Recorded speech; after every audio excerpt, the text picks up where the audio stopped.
One of the sub-projects from Noble Ape that I really love is Noble Warfare, and it's primarily because it captures a time and a space.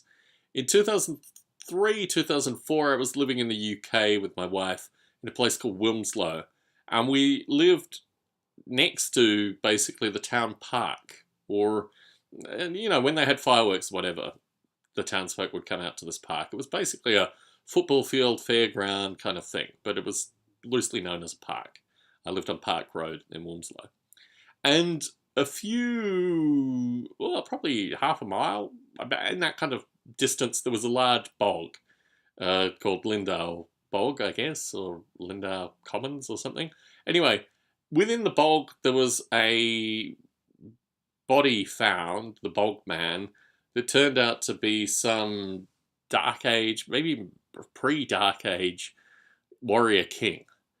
And this whole notion that there were lots of battles that went on in the UK, you know, hundreds, tens of hundreds of battles that went on in the UK that never existed in history. They just created, you know, murderous waves, people getting maimed, all these kind of things. You very rarely think of civilizations as actually coming from a culture of extreme violence that's just enacted, and, you know, people lose their hands and stuff like that. And all these kind of things really fascinated me in terms of how does this affect genetics if you have battles that maybe prop up, you know, certain establishment folk or eliminate certain establishment folk and bring in new, you know, extra angry kind of alpha male types and all this kind of stuff. So the highbrow version of Noble Warfare is just that I wanted to add to the Noble Ape Simulation like really extreme conflict and just a means of simulating conflict.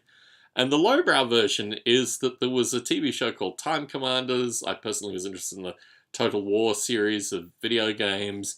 And the whole notion of military simulation and bringing military simulation to the masses was something that really fascinated me. So what you do in Noble Warfare is you just basically create the statistics of the various troop types and these kind of things. You put them together, and then Noble Warfare itself actually runs the battles, and you see percentage, well, you don't see that explicitly, but you can run it to gauge percentage likelihoods of certain things happening. And really, it's a very interesting way of conducting conflict in a simulation sense. So that is Noble Warfare. I still work on it. It's one of the three main Noble Ape things I work on: Noble Ape, the Mushroom Boy, and Noble Warfare currently.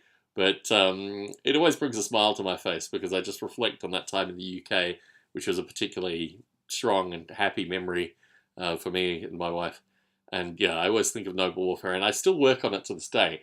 The aim for Noble Warfare eventually would be to make it into like a fully playable, fully fledged game where, you know, people can actually define the troop types and do all these things. It's currently in text files, so you just change text files and then run the various troop types against each other through Noble Warfare.